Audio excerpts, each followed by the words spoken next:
This is Story Recapped. Today, I'm going to explain an action-adventure sci-fi film called Battle Beyond the Stars. Spoilers ahead, watch out and take care. While journeying in outer space, Sador, the ruler of Malmori, discovers the peaceful planet of Akir. As the crew scans the planet, they learn that its atmosphere is similar to their home. They also find out that Akir has no defense systems, and the only craft flying above it is an old weather ship. As Sador's ship approaches, the weather ship's crew attempts to communicate with them, but Sador responds by obliterating the craft. Soon, the huge warship enters Akir's atmosphere. Sador tells the Akira, its inhabitants, that he has come to conquer the planet. He warns them that he possesses a powerful weapon called the Stellar Converter, and threatens to burn the planet into ash if they don't submit when he returns in 7 solar risings. Before leaving, Sador orders his snipers to kill some of the inhabitants. He then asks a crew to stay behind and watch over the planet.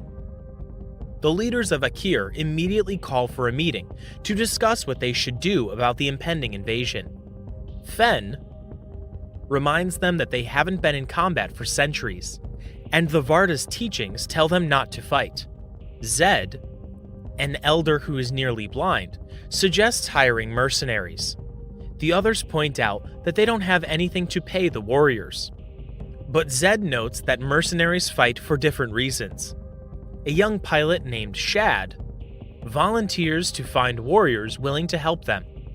Zed allows him to use his ship, which is equipped with an artificial intelligence tactical system named Nell. For his first mission, Zed instructs Shad to find the station of Dr. Hephaestus to get some weapons. As soon as he flies out to space, the Malmori fighter tasked with watching over the planet pursues him. As the fighter ship fires at Shad, Nell activates the weapons system and instructs him to shoot back. However, Shad doesn't want to shoot out of fear that the Malmari will learn about their plans, so he decides to outrun the fighter ship. Not long, the fighter ship stops chasing him because the mutant crew was only ordered to watch over the planet. One of the crew suggests defying the orders, but the other one reminds him that Sador is now wearing the left foot of the last man who violated a direct command. Shad soon reaches Hephaestus' station, but nobody responds when he makes contact. When he walks in, a cart takes him to the lab, where he meets Nanelia, Hephaestus' daughter. Nanelia thinks he's an android that needs repairs, but Shad clarifies that he's human. Nanelia is surprised to find that he's warm-blooded, since she hasn't seen an organic life form other than her father. Shad notes that he came to ask for Hephaestus' help, but Nanelia warns him that her father is no longer the same person Zed met long ago. Upon meeting the Hephaestus, Shad discovers that he no longer has a human body, and he's only kept alive by a life support system. Hephaestus stresses that he can't help the Akira because their planet is already doomed.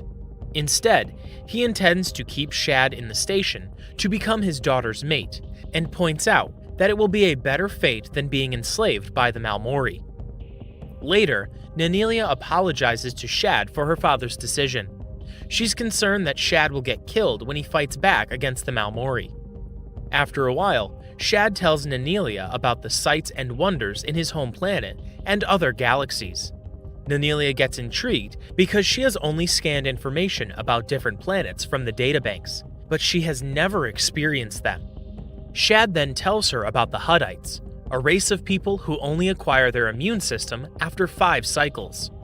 Most of their offspring die because they never develop immunities. But the Huddites still breed because of their breaking out ceremony, where they get to see their children break out of a protective sac and carry them in their arms for the first time. Nanelia realizes that Shad wants to complete the mission, even if it means his certain death, so she orders an android to short-circuit the grid that prevents Shad from leaving the room. Before fleeing the station, Shad asks Nanelia to come with him and help them fight against Sador, but Nanelia can't leave her father. After contemplating Shad's words, Nanelia decides to board her ship and follow Shad into space. Nanelia tells Shad that she didn't bring any weapons, but she has an analyzer that can predict attack modes to help them develop a defense plan. Shad tells Nanelia to meet him later at the Lambda Zone as he continues to find mercenaries. In the Malmori ship, an aide tells Sador that the leaders of planet Umatil have pulverized their emissary in response to his ultimatum. Sador vows to decimate the entire planet and leave no trace of it.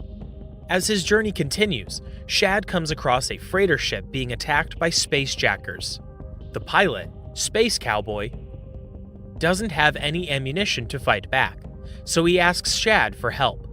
Shad hesitates because he has never taken a life before, so Nell points out that the Varda teaches that they can take life to save a life.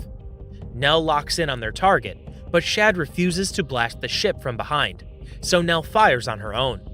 Shad then fires at 3 more jackers, attempting to steal the freighter's load. After the battle with jackers, Shad attempts to recruit Cowboy, but the man declines and points out that Sador has never lost a war. Suddenly, Nell tells them that she's receiving a transmission from Umatil, notifying them that the Malmori has arrived. Shad and Cowboy view the transmission on the screen, showing the Malmori shooting the planet with the stellar converter. Umatil turns into a bright hot star after being hit by the converter's rays. The Cowboy reveals that Umatil was his customer, and they had purchased 10,000 Mach lasers and 40,000 charged snides. He offers the weapons to Shad and notes that the Umatil has already paid for them. However, his people don't know how to use them, so Shad asks the Cowboy to teach them. The Cowboy agrees after being reminded that Shad saved his life. Nanelia arrives in the Lambda Zone, but she gets caught in a trap. Cayman releases her from the trap, but he takes her captive in his ship. Nanelia suddenly feels a burning sensation when crew members Urim and Thummim approach her. Cayman explains that they are thermal life forms known as Kelvins, and they communicate in degrees of heat. Cayman then reveals that he intends to sell Nanelia as a slave. Nanelia informs him that she's recruiting mercenaries to defend Akir. Cayman is not interested because Akir has nothing to offer him, but he suddenly becomes furious when Nanelia mentions Sador's name. He sets Nanelia free and heads for Akir upon learning that Sador is alive. Meanwhile, Shad gets pulled into the ship of 5 clones, introducing themselves as Nestor. Shad threatens to shoot them, but Nestor takes control of his hands and points the gun to his face. When Shad puts down the gun, Nestor notes that they know he did not intend to shoot because he's not a violent life form. Nestor discloses that they've been monitoring Shad's activities and wishes to help him without asking for anything in return. Nestor reveals that they share a collective consciousness, and the 5 clones in the ship are just a few of the facets scattered throughout the universe. They've become bored and lonely, so they want to help the Akiras defend their planet against Sador. Back on Akir, the mutants watching over the planet decide to descend on the planet to abduct a woman. After Shad leaves Nestor's ship, Nell advises him to go to Nascosto, a hideout for outlaws and mercenaries. When Shad goes to the planet's underground city, the only mercenary he finds there is Gelt. When Shad asks what happened to the other inhabitants, Gelt explains that the other planets in the galaxy raised an army to eliminate them. He only returned to Nascosto because every planet in the galaxy has put a bounty on his head. Shad tells him that he needs mercenaries, but all he can offer are food and shelter. Gelt points out that he accumulated substantial wealth from his previous jobs, but he's interested in Shad's offer because he wants to be on a planet where he can safely roam. Later, Shad encounters a small ship trying to engage him in battle. Shad contends that the ship is no match for him, but he has a hard time trying to shoot it. As he chases after the ship, Nell warns Shad that the ship is playing with him and it's trying to draw him closer. Soon, the ship gets behind Shad and shoots him with a light beam. Nell informs Shad that there's no damage to his ship because it only shot him with soft light. The pilot soon sends him a message, introducing herself as Saint Exmin of the Valkyrie. She is eager to join the fight against the Malmori because it's traditional for the Valkyrie to leave home and fight in numerous wars to prove themselves. Shad, however, views her as a nuisance and thinks that she can't be of any help because of the size of her ship. X-Men contends that her ship is one of the fastest in the universe, but Shad turns her down. Shad soon gathers all the mercenaries in the Lambda Zone and introduces them to each other. Despite being rejected, X-Men follows the group to Akir. When they get close to the planet, the mutants guarding Akir detect their presence, so it tries to flee. As Gelt pursues the mutants, the woman they abducted messes with the controls to prevent them from fighting back. The mutants lose speed, allowing Gelt to obliterate them. Soon after they land, Nanelia comes up with a strategy to defeat the Malmori. She points out that their 5 fighting ships are no match for the Malmori, so their only chance is to disable the Stellar Converter. They will have the opportunity to do it when the Malmori ship lowers part of its force field to fire at the planet.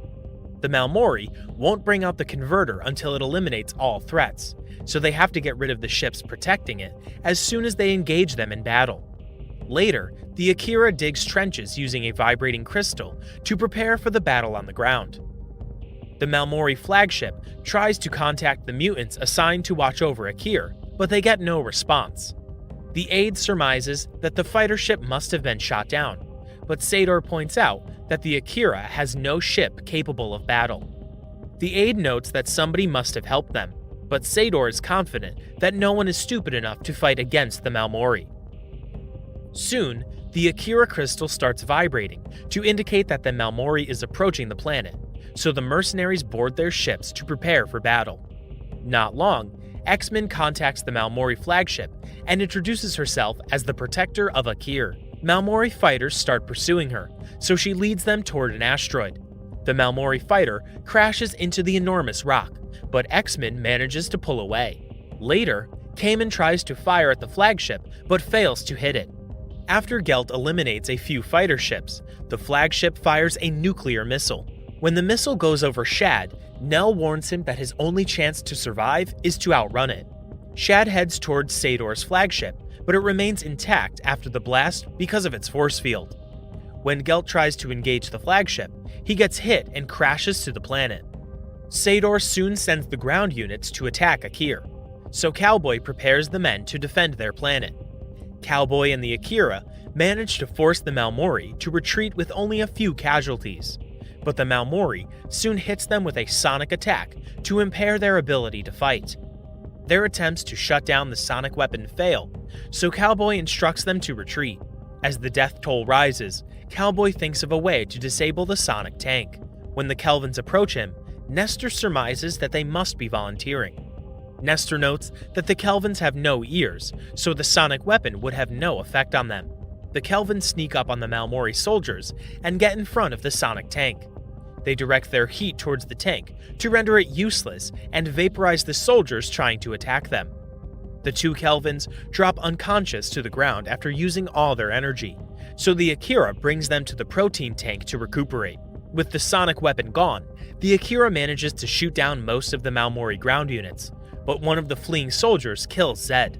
Nell soon hears about Zed's death and informs Shad, so he and the mercenaries return to the planet. When X-Men arrives, she brags to Shad about how she successfully led a fighter drone toward an asteroid, but Shad scolds her for treating the battle like a game and points out that it has resulted in many casualties. X-Men apologizes and explains that her people's creed teaches them to live fast, fight well, and have a beautiful ending. In response, Shad exclaims that no ending is beautiful. When Gelt succumbs to his injuries, Shad instructs the Akira to prepare a meal and bury it with him because it was part of their deal. Sometime later, Nestor reveals that they've allowed one of their facets to be captured by the Malmori so they can spy on them. Sador asks the captured clone for information about the ships in Akir, but Nestor refuses to tell him anything. Sador's surgeon, Dako, tries to torture him for the information, but the clone immediately dies because Nestor has a low tolerance for pain. Sador instructs Dako to sever the clone's arms and attach it to him. After the operation, Nestor uses his ability to control the clone's arms to make Sador slit his own throat. However, Dako grabs the hand and immediately cuts it off. Sador soon launches a full-scale attack on Akir, so Shad and the surviving mercenaries return to outer space to defend the planet. The mercenaries manage to eliminate a few fighter drones, but Nestor gets hit when he flies too close to the Malmori flagship. Before he could crash, the Malmori decimates his ship. Moments later, Sador brings out the stellar converter and lowers the force field to prepare to fire the weapon at the planet. X-Men crashes her ship towards the converter, but she slips out on an escape pod before the craft slams against the weapon. Sador orders his men to fire the converter, but they can't activate it due to the damage. When the Malmori fighters surround X-Men's pod, she remarks that it has been an enjoyable fight. After the drones obliterate the pod, Shad recalls the Valkyrie's motto, about having a beautiful ending after a hard fight. Sador instructs all drones to retreat behind the sun, so Kamen allows them and challenges Sador to face him in battle. Sador notes that he once thought he had already annihilated Kamen's species. He accepts the challenge and vows that he won't fail to exterminate him. Although Cowboy's ship is not equipped for space battle, he decides to join the fight. He hits several drones, but he eventually gets shot and crashes into Akir. Shad recounts that Cowboy was unwilling to fight when they met, but he decided to join them in the end. A while later, Shad and Nanelia witness Kamen perish when he attacks Sador. Shad tells Nanelia that he must go after Sador because he will only return with more ships if he escapes. Shad shoots down the drones protecting the flagship, but his spacecraft gets hit and sustains heavy damage. Nell fails to recognize him when Shad gives her an order. Nanelia checks the system and discovers that her memory banks are no longer functional, so Shad switches to manual control. Later, Sador instructs his men to pull Shad's ship into the tractor beam and take the occupants alive. As they get pulled into the ship, Shad programs the ship to self-destruct. Nell tells Shad and Nanelia to get into the projectile so she can eject them before the ship explodes. Soon after Nanelia and Shad flee, the ship explodes while attached to the Malmori flagship. After watching the flagship burst into flames, Nanelia laments all the lives lost in the battle. Shad tells her not to worry because the Akira believes that lives only end when everyone they touched are gone. He assures her that they'll always be with them because they have become part of Akira. This is all for Story Recapped for today. Subscribe to watch more videos like this. Tell us in the comments if you want us to recap your favorite movie. Watch other of our videos showing on the screen and leave a like because it helps the channel. And I would see you in the next video. Goodbye.